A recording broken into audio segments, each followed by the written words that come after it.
Et MX2 bien sûr au programme. La deuxième manche MX2 dans un instant. Nous sommes toujours en compagnie de Georges Jobé. Une petite précision en ce qui concerne le WTCC que vous venez de voir il y a quelques instants. La troisième course, eh bien, elle aura lieu le 15 mai prochain, c'est-à-dire le week-end prochain, à suivre donc sur Club RTL. Voilà, on replonge à présent chez les deux roues et une image avec des gouttes de pluie sur la caméra qui surplombe l'esplanade. Georges, on n'a pas été épargné par la météo, hein. Non, la météo ne nous a pas épargné et le circuit encore moins. Donc je pense qu'on va vivre des deuxièmes manches assez difficiles pour les pilotes. Je pense que ça va être compliqué pour eux, pour les trajectoires. La trajectoire qu'ils avaient en première manche, elle est plus sèche, elle est mouillée maintenant. Donc maintenant, il faut vraiment voir comment ils vont décider d'entamer les premiers tours et comment ils vont entamer les trajectoires, et ça c'est très important. Alors on est très très attentif bien sûr sur la course de Cédric Melotte qui dans cette première manche MX2 a marqué 18 points. Il est terminé en 4e position avec un insolent, je vais dire, Antonio Cairoli. Cairoli, à Zolder il n'a pas très bien démarré parce qu'il est un peu blessé. Il a fait des bons résultats, mais pas super bien devant. Et puis il est revenu de plus en plus en force et il a gagné la semaine passée, il y a 2 semaines à Agueda. Maintenant il vient de gagner la première manche. Il montre vraiment que c'est le vrai candidat pour le titre. Alors, un petit regard sur cet homme, le français Christophe Pourcel. Justement, là, je viens de parler avec le team manager. Il a fait une erreur. Il s'est mis à l'intérieur en première manche. Et en fait, pour partir en tête, tout à l'intérieur, c'était pas la bonne place. On voit maintenant qu'il a changé de place. Il s'est mis un peu, 4-5 places vers l'extérieur. Il est à côté de McFarlane, à la droite de Cairoli. On voit ici Cédric Melotte à l'image, qui est plus ou moins, à un quart de la barre. C'est pas une mauvaise place, mais il faut bien sortir. Il avait un peu de douleur au poignet en première manche, mais il se sent bien. Il est d'attaque. Je viens de parler un peu avec lui.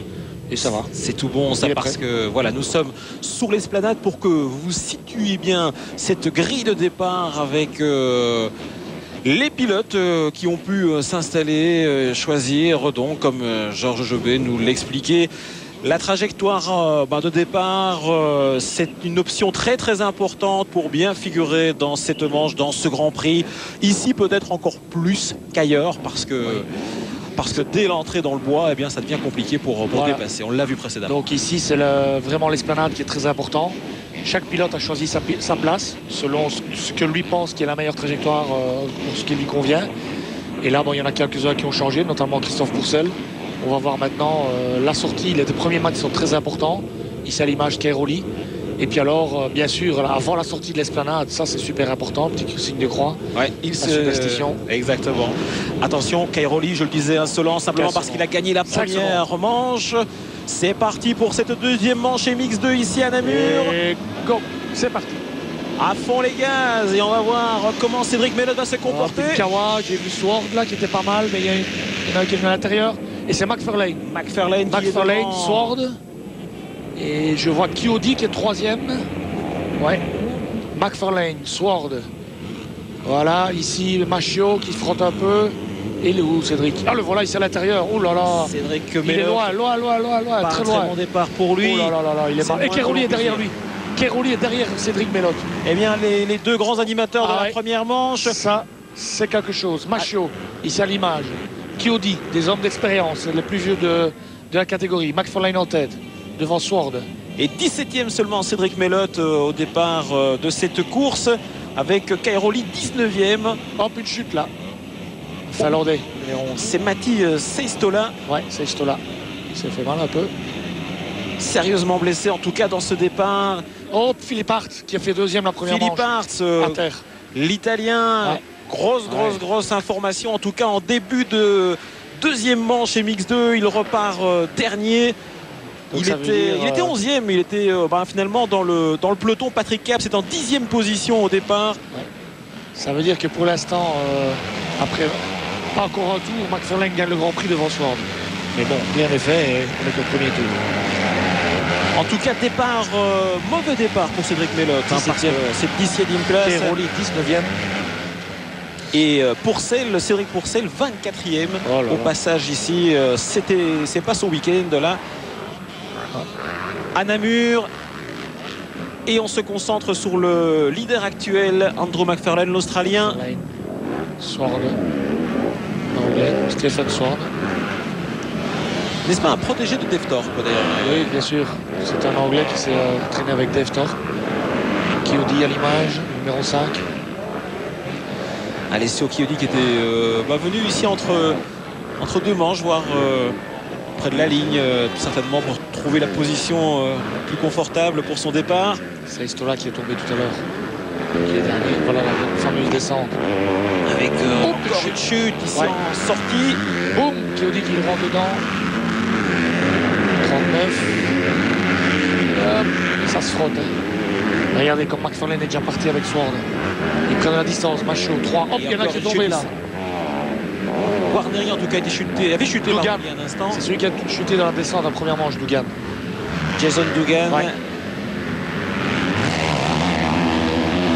Et devant pour Stephen Swart. Et McFarlane. C'est dégagé. Hein. Oh.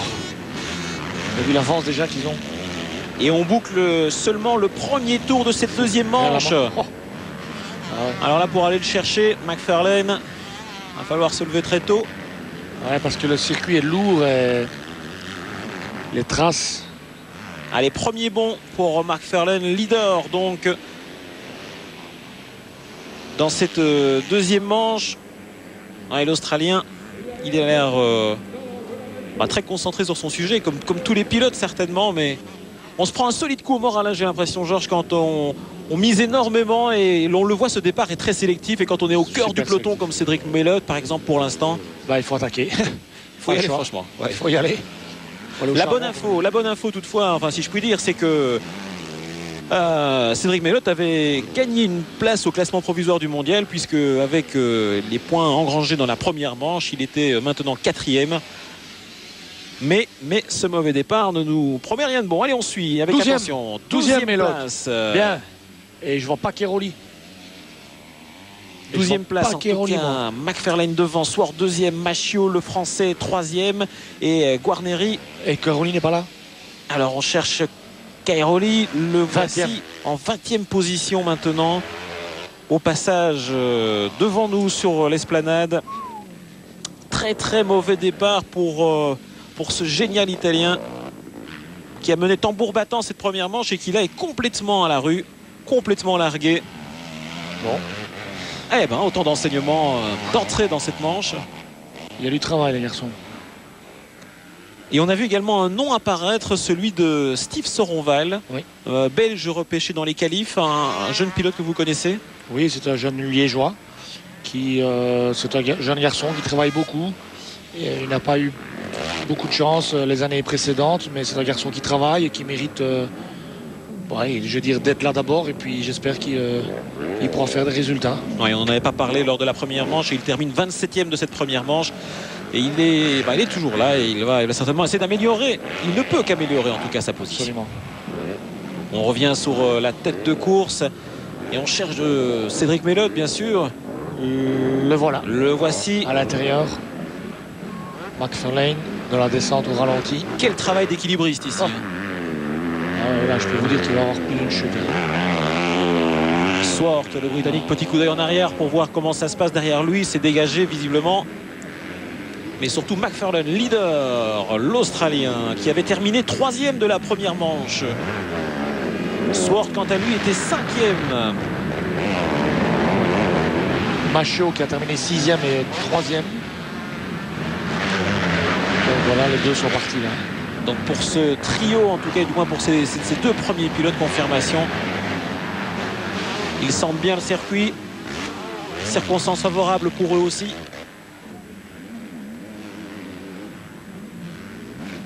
Certainement les hommes en forme du moment. Ça se provoque aussi, ça, Georges, cette chance de pouvoir bien sortir d'une grille de départ ou... Bien sûr. C'est clair que l'emplacement, les rapports de boîte, la position sur la moto, la position des jambes, la vitesse de laquelle on part, il y a plein de choses. Et puis surtout, je dirais les pilotes qui sont à côté de vous.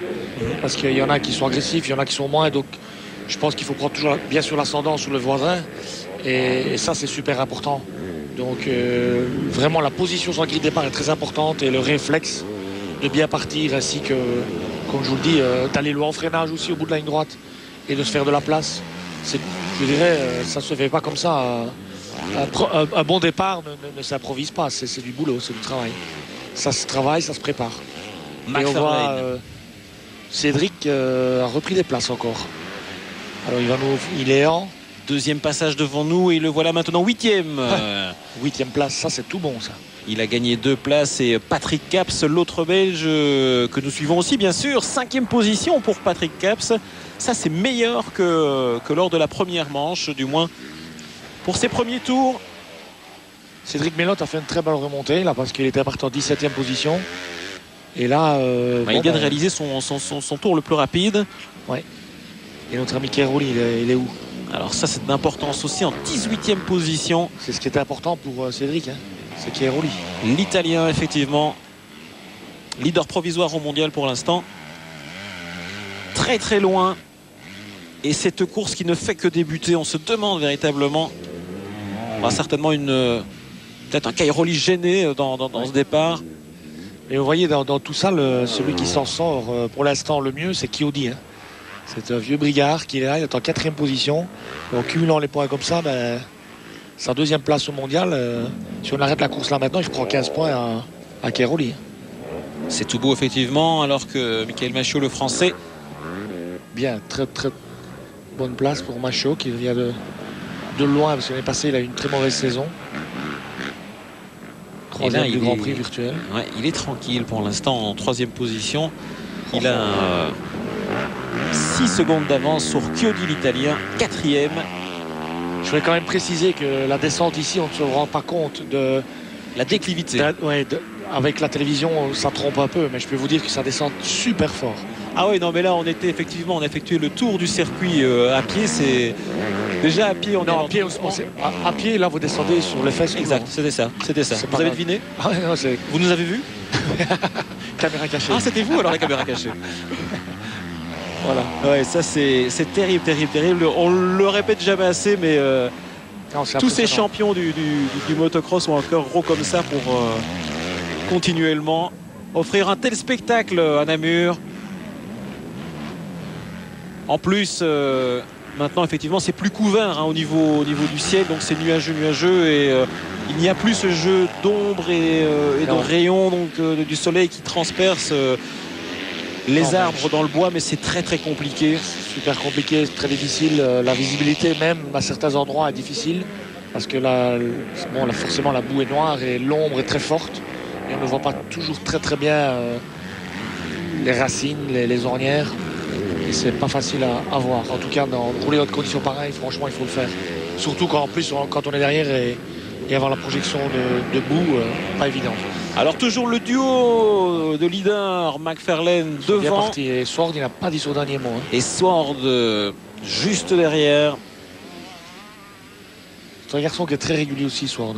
2 petites secondes d'écart simplement. Machiot le français est un petit peu plus loin et Patrick Caps le voilà 5e à 17 secondes juste derrière Chiodi. Ouais. Et Melotte 6e. Melotte 6e. Quelle remontée de Cédric Melotte. Là il a glané une dizaine de places. On n'en est qu'au 3e tour. Ouais, donc ça veut dire qu'il peut encore remonter. Un petit coup d'œil Georges sur les chronos pour l'instant. 3-10, 3-5 peut-être pour Swart, le plus rapide jusqu'ici. Ouais. Ah ben voilà, il passe McFarlane, c'est fait. Et important devant, le gros duel entre ces deux hommes. Swart le Britannique, qui prend les devants, qui file. Ouais. Andrew McFarlane reste toutefois dans son sillage. Absolument. Beau duel en tête. Caps 5e et Cédric Melotte 6e. Ouais,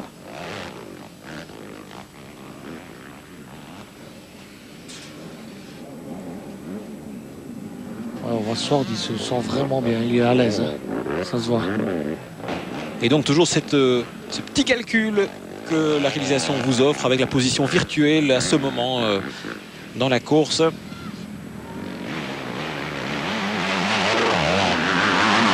Pleine accélération. La fameuse place où Stéphane nous a fait sa petite carte. Le truc du week-end. Ouais. Oui.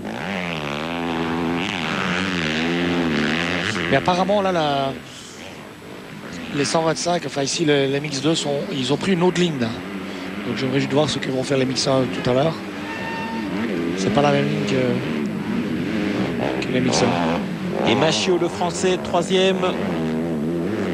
Patrick Caps, toujours 5e, et Cédric Melotte, 6e. Le dépassement de Sword à Sainte-Thérèse. Bon, ouais, McFarlane n'insiste pas, hein, il le laisse passer, pratiquement. Franchement, il aurait quand même pu essayer Un petit quelque chose. un petit quelque chose. Oui.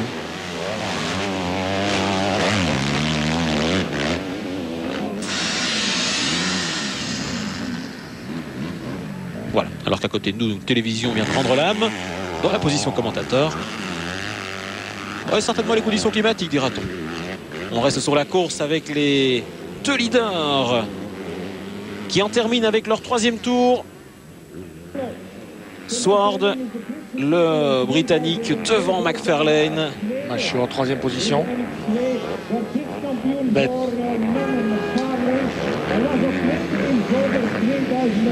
Intéressant de savoir aussi que tout à l'heure en supermotard, notre ami Thierry Godefroy a gagné le Grand Prix en terminant deuxième la première manche et gagne la 2e manche. Il remporte ainsi le Grand Prix d'ici de Belgique de S2. En S2, effectivement. Et ça, c'est vraiment à souligner parce que Thierry est un vieux brigard du supermoto. Il a été quelques fois champion de Belgique et le voir gagner ici à Namur, c'est splendide. À 40 ans, il faut le faire, quoi. Et bravo à Thierry, quoi. Et Dissel termine en 4e position. 4e position et Marc Fréquet à 5e. Marc Fréquet a fait une très bonne aussi prestation en terminant en 4e et 5e. Et je crois qu'Edissel avait fait 7 et 4, quelque chose comme ça. Donc c'est une bonne prestation des Belges. Ouais, bonne prestation en supermoto pour ce mondial de supermoto qui se couple pour la première fois ici à Namur. Ouais. Avec le motocross, ce mondial de motocross. Et toujours en attente, je veux dire, Cédric Melotte, 6e position pour lui, derrière Patrick Caps. Il y a 5 secondes d'écart entre les 2 pilotes.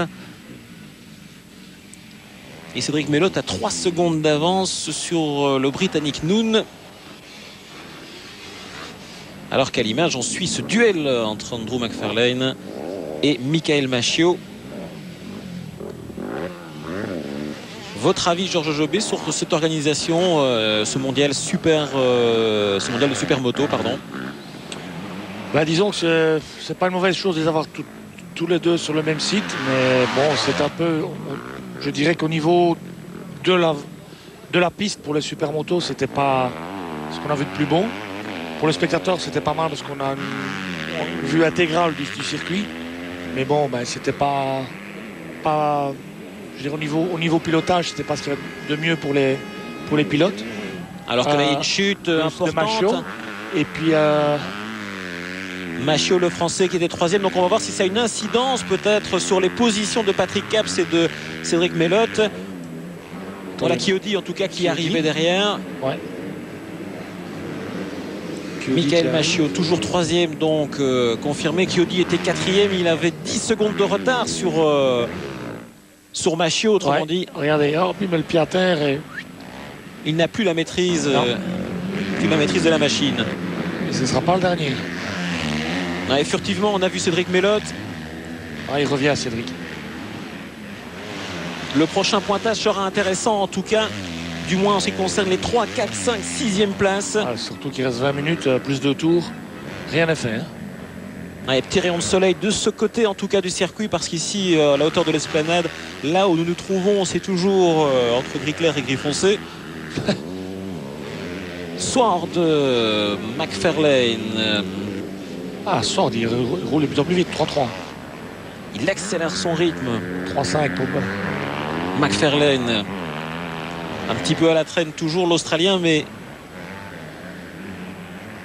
toujours en bonne position. Et là, important. Caroli à terre. Antonio Caroli, le leader. Dans la descente. Ouh là là. Et là, il est bien coincé. Il est bien coincé. Il regarde en vain, mais il ne sait pas comment s'y prendre pour remonter sa machine. Et là, ce n'est pas Cédric Melotte, on l'espère. Non. Zone très difficile, impossible pour Cairoli. 0 point. Donc, bonne affaire pour Cédric, pour le championnat. Autant pour moi, effectivement, parce que Cairoli était 17e au dernier pointage. Donc, et Chiodi va se retrouver en tête du championnat. Il n'est pas du tout dans la zone de Cédric Melotte. Mais alors là, pour Cairoli, eh bien, grosse déconvenue dans cette deuxième manche. Et voici donc après 5 tours, Swart, McFarlane, Machio, Chiodi, Patrick Caps c'est 5e et Cédric Melotte 6e. Avec un rythme confirmé en tout cas pour Cédric Melotte qui tourne lui en 3,07 sur son dernier tour. Ouais. Et David Philipparts, l'Italien qui avait terminé deuxième de la première manche, Georges, on le voit, aussi mauvaise manche pour lui, 22e actuellement. Oui. Comme quoi finalement... Ouais, mais le départ est important. D'un mur, c'est toujours... c'est pas une loterie, mais bon, il faut bien sortir, quoi. Alors voilà, drapeau jaune, un petit coup d'œil pour les pilotes ralentissent, c'est pratiquement dégagé, mais... Cairoli sur la gauche, ça fait du bien au moral de voir Cairoli quand même qui est là sur la gauche, qui est arrêté. Ça veut dire que tous les pilotes qui vont passer là vont se dire... là, il y a une solide épine hors du pied, là, parce que... ça remet un coup, là. Très, très talentueux, en tout cas, Cairoli. Il est parti. Swart, il a pris 5 secondes. Il tourne plus rapidement en tout cas que McFarlane, l'Australien. Et Cédric Melotte, on espérerait le voir en image pour voir comment il se comporte dans cette deuxième manche. Il va revenir.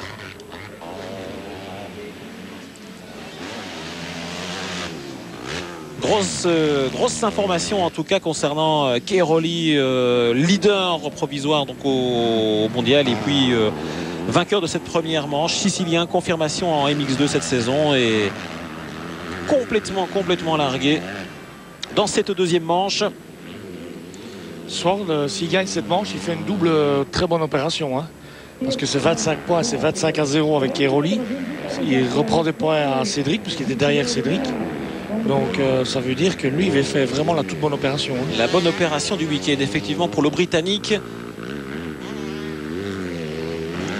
Sur Sakawa, on les suit toujours sur l'esplanade maintenant. L'entame du 6e tour pour Swart et McFarlane avec presque 5 secondes d'écart entre les deux hommes. Machio, toujours 3e. Petit coup d'œil. Qu'est-ce qu'il fait? Il rentre dans le parc. Il rentre. Eh bien, encore une info importante et un souci. Ah, il a plus de frein. Il n'a plus de frein et a chute ici, terrible une nouvelle fois. Deux pilotes l'un sur l'autre. Donc c'est vraiment ce qu'indiquait le Français. Ouais. La mécanique souffre énormément. Ce qui veut dire que pour plus de frein, out. Il est dehors. Terminé. Machio. Quelle déception en tout cas pour le Français. Cet abandon constaté juste avant le début du 6e tour. Sans frein. Il a bien fait de s'arrêter parce qu'à venir dans la descente, on voit les images pour l'instant sans frein, c'est pas un bon plan. Hein. Ça, c'est pas le meilleur, effectivement, qu'on puisse. Sauf parachute, pas bon plan, quoi. Gareth Swanepoel. Ouais. Et donc, autrement dit, alors que l'on revoit cette chute, pardon. Hop là, la même que Machio. Tombé du côté gauche. Et l'autre qui suit, bam. Terrible choc et. Dans la même ornière.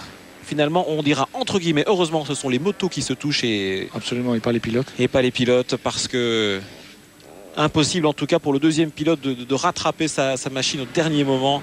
Et on revoit l'énergie qu'il faut, à mon avis, pour. Ah ouais, ils sont toujours dans la trajectoire. Hein. Donc si les premiers arrivent. En tout cas, pour le classement maintenant, eh bien, c'est important avec le retrait. De Machio, le Français, eh bien, Patrick Caps est 4e, pardon, et Cédric Melotte 5e. Et entre Chiodi 3e et Cédric, eh bien, il n'y a que 2 petites secondes. Ça, c'est une lutte intéressante sur laquelle on pourrait s'attarder. Exact. Parce que devant Swart, le Britannique, maintient ses 5 secondes d'écart sur cet homme, Andrew McFarlane. Exact. Hop, petite faute. Avec l'embrayage.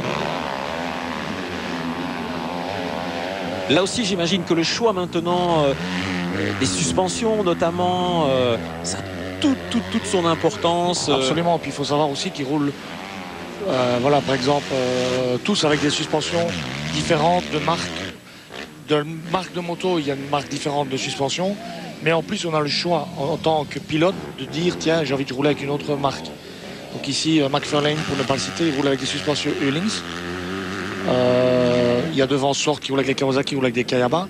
En général, sur les Honda, ce sont des Showa. Et puis voilà, donc il y a différentes marques comme ça. Il y a aussi White Power sur les KTM. Et puis, je voudrais quand même souligner que chez nous, on a un constructeur de suspension qui est belge. Et c'est WDS. C'est un monsieur qui s'appelle Jean Willet qui a commencé ce concept il y a plus de 10 ans. Et en fait, ce qui est original, c'est qu'il a fait une suspension sans ressort. C'est une suspension AR. Donc il faut même souligner que ce monsieur travaille depuis très très longtemps sur cette idée. Et ce développement est belge. Et ce développement est belge. Donc à le souligner quand même que face à toutes ces grosses usines et ces grosses pointures de personnes, que ce soit les Japonais ou même Öhlings qui sont vraiment très forts et qui sont soutenus par les Japonais, ce monsieur Jean Willy, il a développé ce concept et il l'a fait tout seul. Et ces gens grattent derrière parce que avant de trouver, il faut tirer un coup de chapeau et tout ça est belge. D'autant plus qu'il y a aussi, par exemple, dans la marque Showa, le grand préparateur, il est belge aussi. Il s'appelle Jean-Marie Hacking, il est aussi liégeois. Et voilà, c'est encore un belge qui est là, qui fait des préparations, ainsi que comme pour Jean Willet dans suspension à air. Donc il faut quand même souligner qu'on n'a pas que des pilotes qui savent rouler en moto, on a aussi des bons préparateurs et des bons ingénieurs qui ont des bonnes idées en Belgique. Et ça mérite d'être souligné. C'est un tout, voilà. Alors que l'écart est très très important entre le numéro 2 et le numéro 3 à 30 secondes. C'est vrai, comme vous le soulignez il y a un instant, on ne les reverra plus, Swart et McFarlane, sauf gros pépin. Mais ils se tirent de toute façon le 2. Ils se tirent l'un l'autre. Swart a le rythme, McFarlane le suit. En plus, ils ont la piste bien dégagée, ils sont propres. Et puis ils tournent pratiquement 4 à 5 secondes plus vite que les pilotes qui les suivent. Ouais, les 3, 4 et 5, troisième, Chiodi l'italien. C'est énorme. Ouais. Et ça, c'est le rythme. Maintenant, on serait curieux de voir à l'image. On attend avec impatience effectivement que le réalisateur s'attarde sur Cédric Mellotte. À l'arraché. Ouais. Juste, là. Tout juste. Apparemment, McFarlane a réussi. Il faut attendre 35 secondes pour voir les suivants. Ouais, c'est Chiodi qui est devant Caps, l'italien Chiodi, 3 fois champion du monde en 125, voilà. C'était de 97 et 99. Voilà l'image. Et juste derrière Cédric est 4e. Ouais. C'est une bonne chose ça. Cédric 4e. Va-t-il prendre maintenant Chiodi? Chiodi 5e en MX2 en 2004. Et il a déjà marqué des points dans les 3 Grands Prix précédents. Ils sont prudents.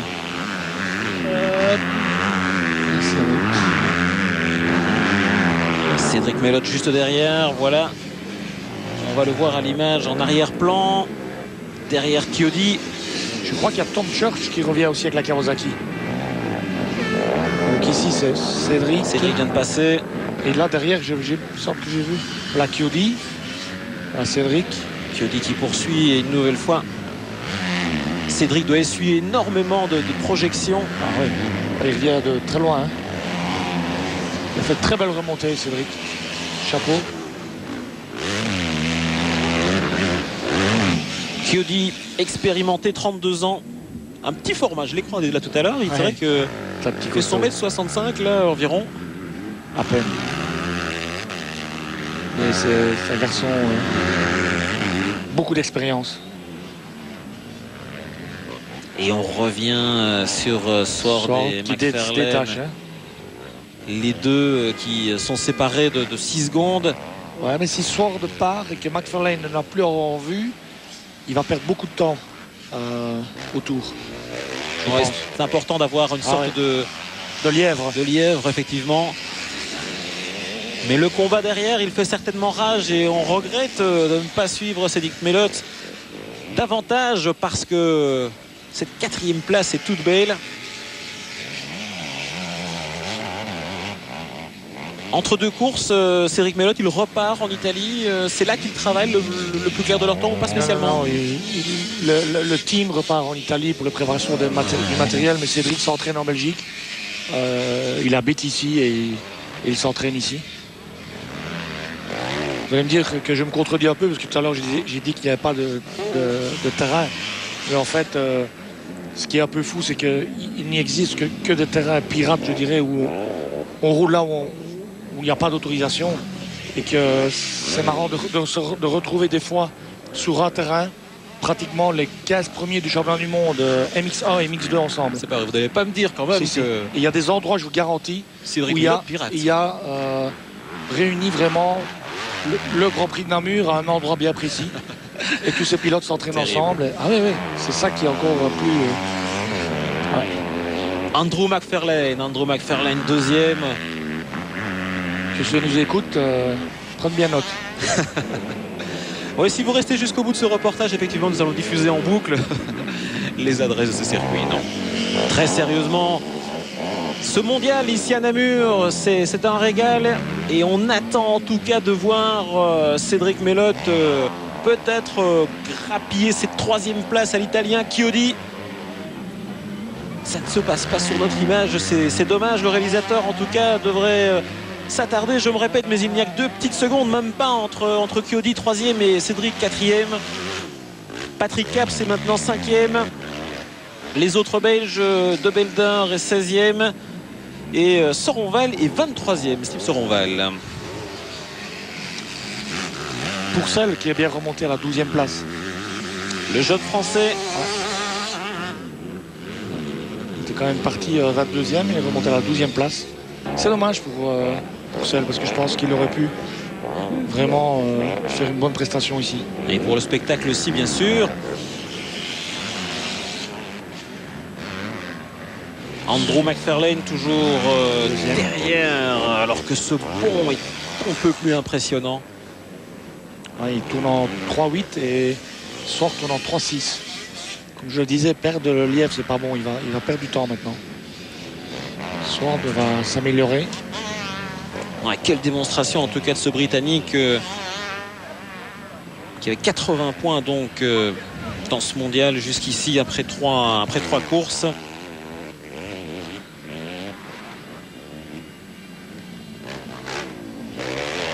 Toujours le Britannique Sword sur Sakawa devant Andrew McFarlane est derrière. Et là on s'intéresse maintenant au cœur du peloton avec Chiodi l'Italien juste derrière Cédric Melotte.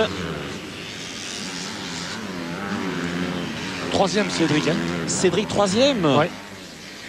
Cédric 3e. Important en tout cas de le signaler effectivement. Voilà. Chiodi était juste derrière. Cédric est 3e. C'est une bonne chose. On n'a pas vu ce petit Mais dépassement. il est à 48 secondes.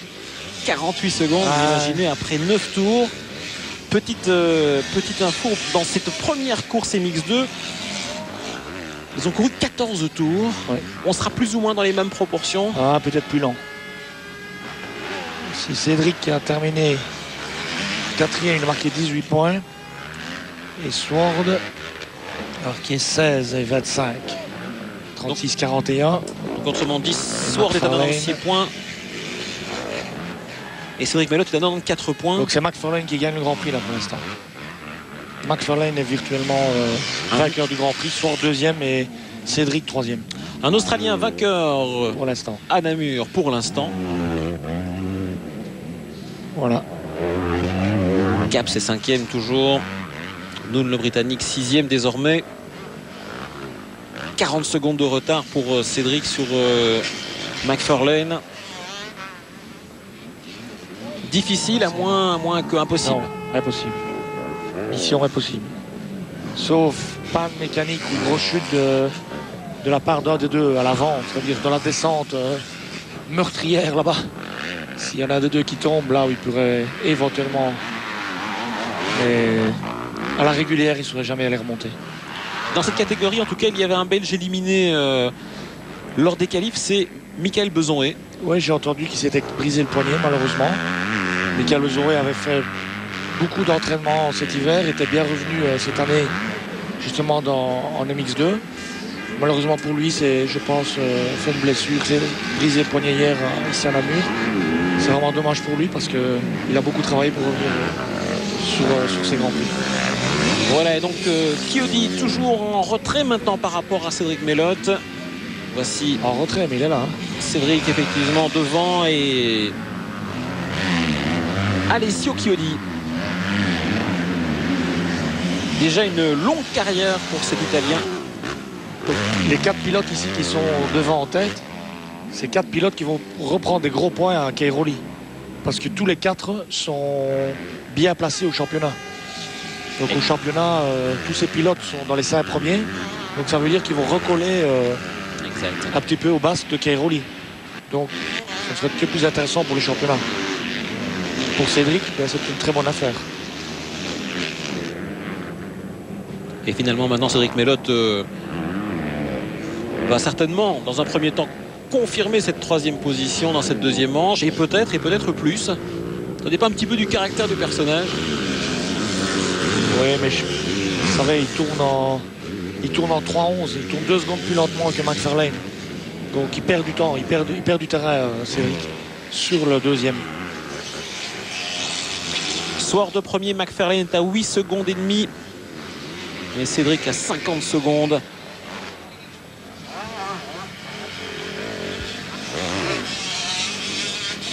Ah, il va passer. On voit ici Cédric Pourcel qui est en train de faire un dépassement à l'intérieur. Et voilà Cédric Pourcel maintenant. Voilà, 11e. 11e position pour lui, effectivement. C'est très bien.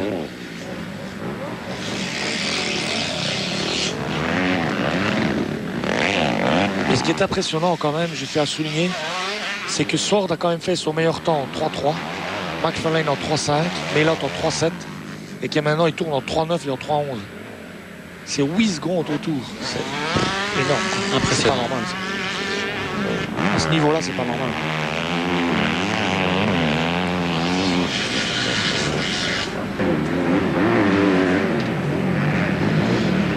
Alors, on voit ici Sword qui va doubler ce pilote. Et voilà McFarlane qui va sauter ici. Au chalet du monument. Et Sword de grosse impression en tout cas. Dans cette manche.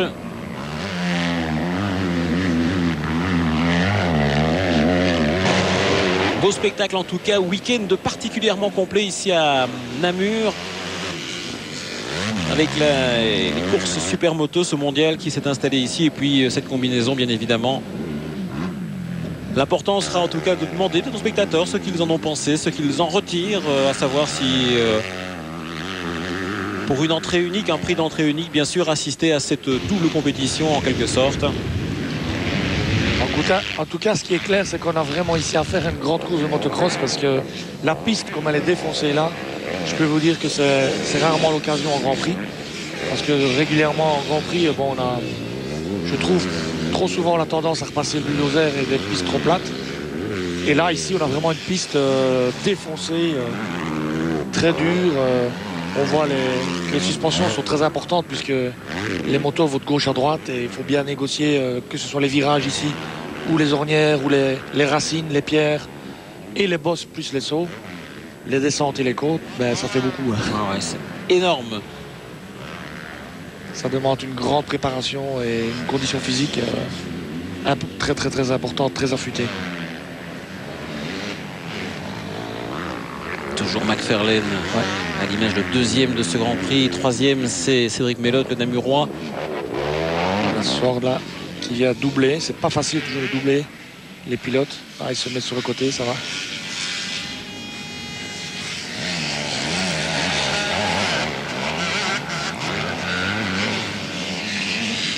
L'année dernière, c'était aussi l'occasion de retrouvailles avec des anciens pilotes qui étaient venus le vendredi en votre compagnie. On avait notamment eu l'occasion de revoir Dave Thorpe. Oui, il y avait Dave Thorpe, il y avait Brett Plaquet, il y avait Håkan Kargvist, il y avait Håkan Andersson. Il y avait plein de pilotes, c'était super de retrouver toute cette ambiance. C'était vraiment génial, vraiment. C'était des pilotes que vous revoyez de temps à autre sur le circuit? Non, pas tout le temps. C'est très rare parce qu'il y en a qui ne sont plus du tout dans le circuit. Puis il y en a qui restent dans leur pays. Il y en a qui ne suivent pas. Et puis bon, ben, ceux qui suivent, ben, on les connaît puisque c'est, voilà, je veux dire, comme Rinaldi, c'est le team manager. Il y a Kees van de Ven. Il y a beaucoup de team managers je dirais ici sur le circuit qui ont été ex-pilotes et qui sont maintenant managers de ces pilotes qu'on voit à l'écran. Et puis les autres, ben, ils sont dans leur pays. Ah, chute de Sword ici dans la descente. Elle là, il repart. Oh, il repart et rechute. Et il repart très mal. C'est terrible. Il n'avait que 8 secondes.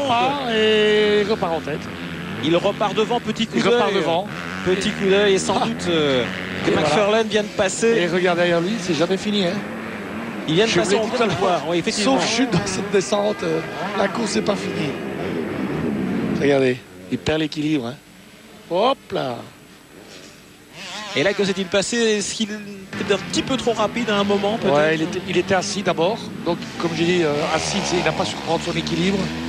Et en mettant son pied devant la moto, bah, c'est clair qu'il ne sait pas reprendre son équilibre. Mais je peux vous dire que tomber, repartir, retomber, repartir, là, son cœur, il est... Ouais, au niveau des pulsations, ça monte. Quoi. Là, je peux vous dire qu'il essaie de récupérer. Là, il souffle. Hein.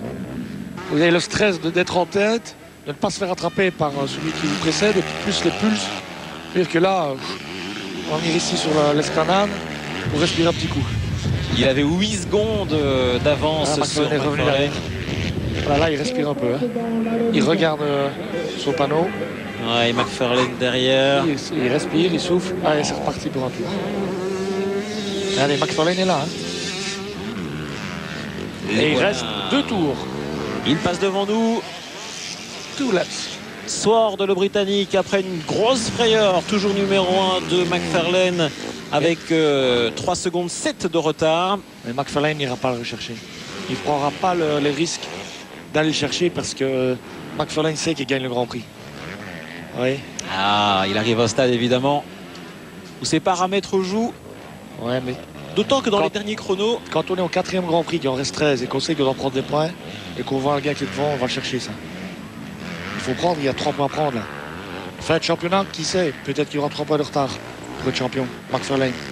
Ça c'est une différence de mental. Ça c'est vous, Georges Jobé. Bah, ça restera toujours vous. Ça, et il se dira, en Namur, si j'avais les derniers tours, j'aurais mis un peu de gaz, je prends des 3 points, je l'aurais eu ce championnat. C'est comme ça que ça va. Et Cédric Melot vient de passer sur l'esplanade, 3e à 46 secondes de Sword, à 43 secondes donc de McFarlane le 2e. Et Chiodi est à 3 secondes derrière Cédric Melot.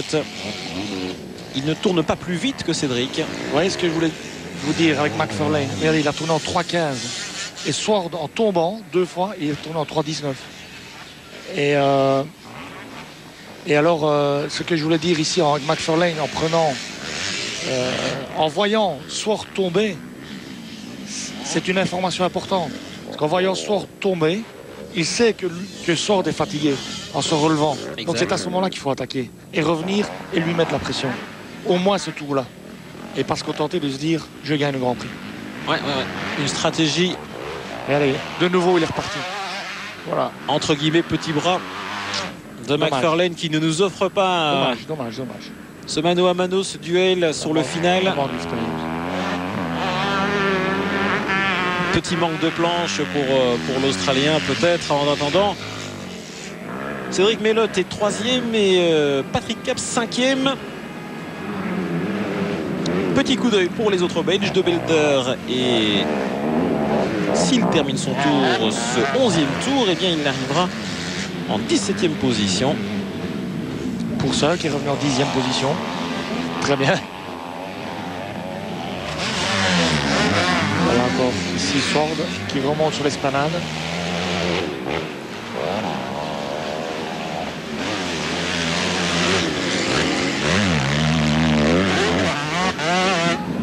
Kawasaki devant. Ça c'est plutôt rare finalement. Est-ce qu'on a... disons qu'à part Sword et Pourcel, pour les avant-postes, c'est les 2 seuls Kawa qu'il y a. Concernant les KTM, il y avait Rattray de Rever, mais ils sont tous les 2 blessés, donc ils sont out. Il ne reste plus que Nunn. Mais Nunn, on le voit, il est pointé en 11e position. Tout à l'heure, en première manche, on avait Philippe Hart qui était 2e avec la KTM. Et ce n'est pas un pilote officiel, c'est un pilote privé. Et puis alors, au niveau Yamaha, il y a toute l'armada. Il y a Cairoli, il y a McFarlane, il y a Melot, il y a Chiodi. Donc il y a pas mal de Yamaha. Et Yamaha veut absolument gagner ce titre. Pour eux, c'est important au niveau marketing pour cette marque de moto. Et voilà, donc ils ont pas mal de pilotes et ils sont devant. Et ils ont plusieurs options, effectivement. Et ils ont plusieurs options en ayant Cairoli, Chiodi devant. C'est bien. Dernier tour. Toujours devant Sword le Britannique avec McFarlane à 4 secondes. Voici Sword pour le dernier tour.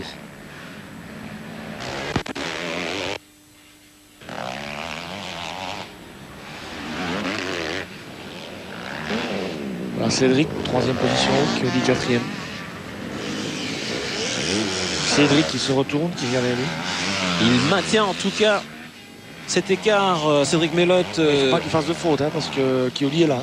Ouais, 3 secondes derrière lui, à suivre en tout cas avec beaucoup d'attention.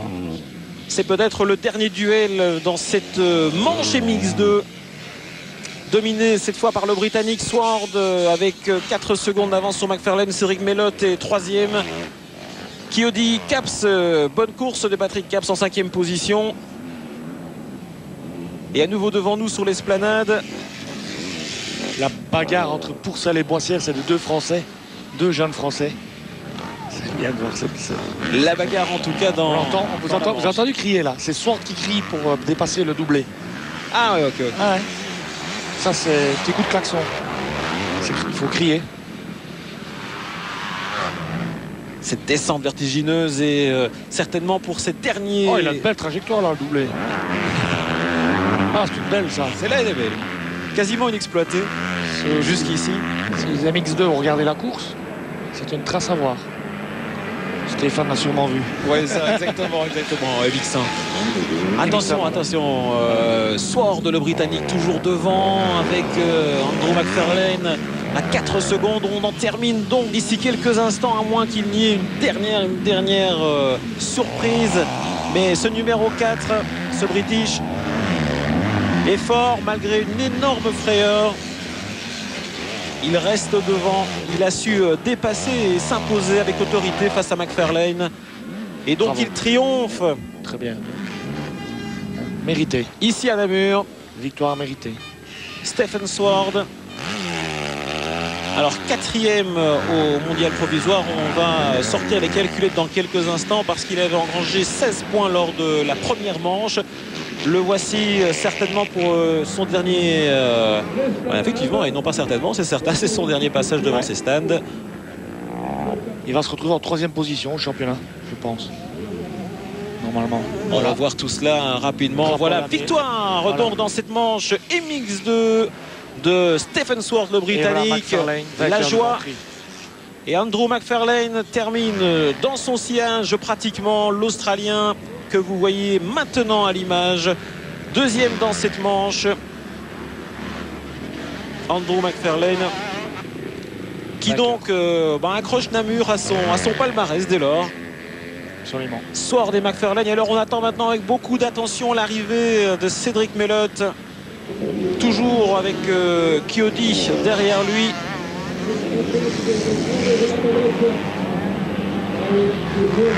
Et voilà Cédric. Cédric arrive enfin sur cette esplanade. Toujours bien devant. Parce que là, le réalisateur ne nous propose pas cette image. Voilà enfin l'arrivée de Cédric avec l'écart. Mini, mais il permet en tout cas à Cédric de marquer des points précieux. Des bons points. Ouais, belle course de la part de Cédric Melotte qui revient de loin. C'est vrai que son petit souci là. 17e position. Ce départ très délicat. C'est beau en tout cas. 54 secondes de retard sur Sword pour Cédric Melotte. Chiodi est 4e, l'Italien. Caps, autre Belge, Patrick Caps est 5e. Termine à 1 minute 04 de Sword. Et puis Goncalves, le Portugais, juste derrière Patrick Caps.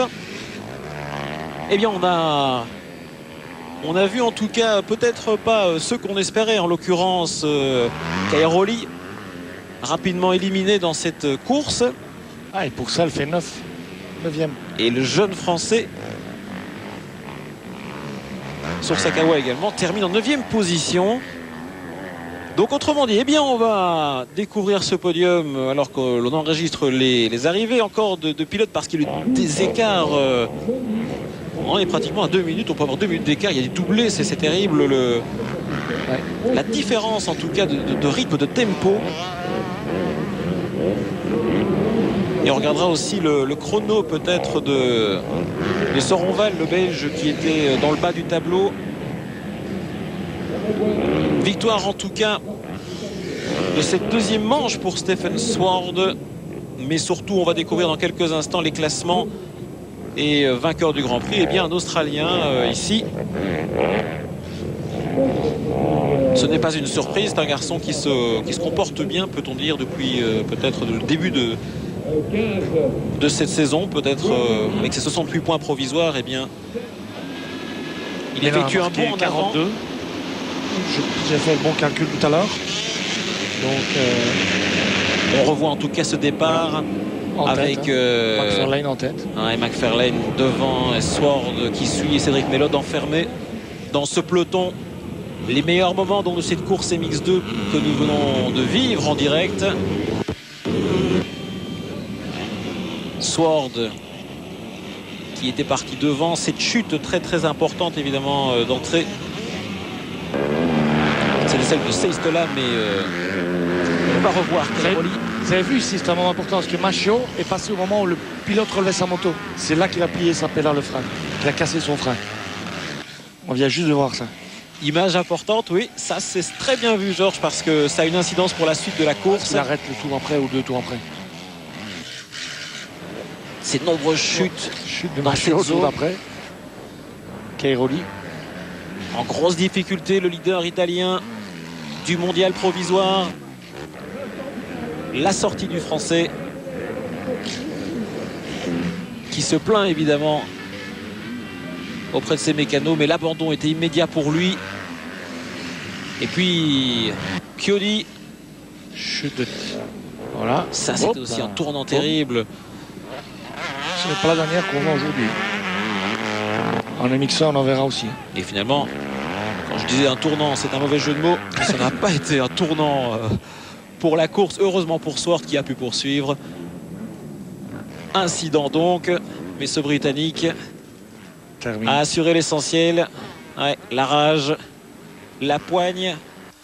Alors, votre avis, Georges, sur cette course, alors que l'on revoit une nouvelle fois le classement, et donc 2 drapeaux belges dans les 8 premières places. Ça, Georges, on le souligne, on est content de cela malgré tout. Oui, on est content de cela, mais on aurait souhaité que Cédric gagne le Grand Prix. La bonne chose, c'est qu'il reprend des gros points en deuxième manche à Cairoli. Ça, c'est important. Important de se resituer dans le championnat, parce que Cédric est un candidat important pour le titre. Donc comme il avait perdu pas mal de points au dernier Grand Prix, là il reprend directement 20 points à Cairoli. Et ça, je pense, le fait le plus important pour Cédric aujourd'hui. L'abandon au tour 12 pour Steve Soronval dans le bas de l'image. Ouais, c'est dommage pour Steve d'être retiré. Peut-être une chute ou une panne mécanique, on ne sait pas.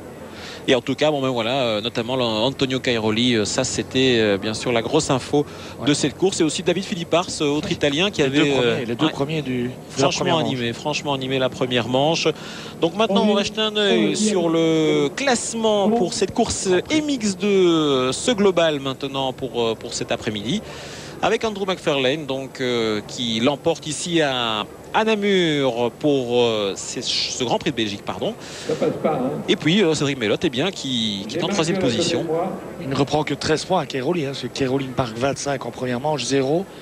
Lui fait 38 sur les deux. Il reprend, bon, c'est 13 points, c'est mieux que rien.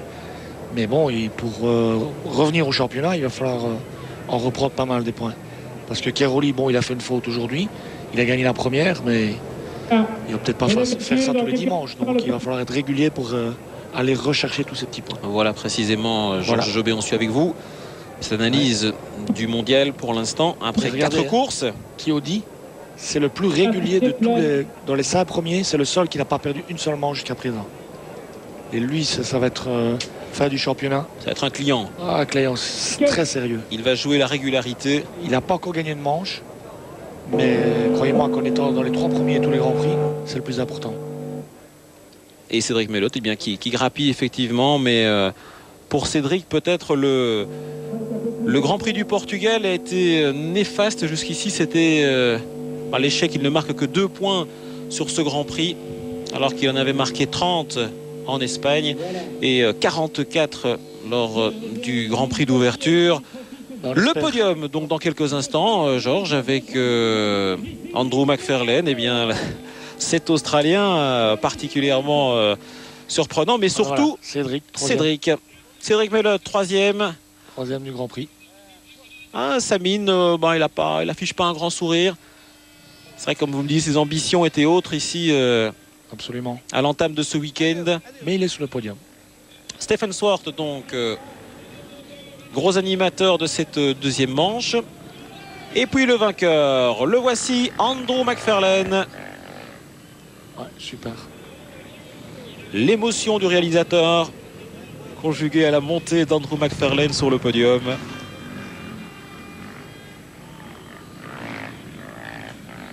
Venir de si loin pour gagner un Grand Prix à Namur, c'est super. Hein. Exactement. Il vient de l'Australie quand même. Il n'y a pas beaucoup d'Australiens qui ont gagné le Grand Prix à Namur, ça je peux vous garantir. Je pense même que c'est le premier. En tout cas, moi je ne me souviens pas d'avoir entendu un Australien gagner ici à Namur. Il y avait Chad Reed il y a 3-4 ans qui roulait, mais je ne pense pas qu'il ait gagné le Grand Prix. Et Cédric Mellot donc à droite sur l'image. 2 Yamaha, une Kawa. Voilà, c'est le bilan aussi évidemment pour les usines avec la coupe et le bisou pour Cédric. Il en reprend d'ailleurs un petit au passage. C'est bien en tout cas, voilà, le sourire, ça nous fait plaisir de l'avoir suivi. On se souvenait l'année dernière son abandon prématuré. C'est vrai qu'il était revenu pour Namur la saison dernière. Il l'avait finalement commenté en partie avec vous, Georges. Ouais, c'est vrai. Il nous a annoncé qu'il participerait peut-être en MX2. Et puis voilà, chose faite maintenant. On espère que d'ici fin de l'année, il sera 2 marches plus haut. Et le ministre des Sports en communauté française, Monsieur Claude de Keynes, vient également pour déposer cette touche sur ce Grand Prix, cette organisation. En ce qui concerne finalement cette compétition MX2, c'est pas plus difficile encore peut-être qu'en MX1, Georges, ou c'est non équivalent en difficulté pour obtenir ce titre de champion du monde? Au niveau du titre, plus difficile. Je pense que tous ces pilotes ont la même chance. Que ce soit Cairoli, Swart, McFarlane. Moi, je dis l'homme le plus dangereux, il n'est pas sur le podium. C'est Chiodi. Pour ce titre. Ouais, parce que lui, c'est un garçon qui a beaucoup d'expérience. Alors Cairoli... en fait, c'est lui le leader du championnat. Donc, il repart avec la plaque rouge pour dire qu'il est leader du championnat. Tout à fait. Bon, ça c'est peut-être une consolation pour lui aujourd'hui. Mais moi je dis que tous ces garçons doivent faire attention très fort à Chiodi. En tout cas, un beau podium et course palpitante dans cette MX2, cette catégorie MX2. Même si on aurait espéré encore plus de dépassements, mais ça vous l'aviez annoncé Georges Jobé, c'est pas évident cet après-midi sur ce tracé de la citadelle martelé par les chutes de grêle consécutives que l'on a pu enregistrer au cours de cette journée. Voilà pour les hymnes, voilà pour cette course MX2 pardon. On se retrouve dans quelques instants après une page de pub pour le suprême de cet après-midi, c'est-à-dire la deuxième manche MX1. A tout de suite avec Georges Jobé. Voilà, j'y arrive.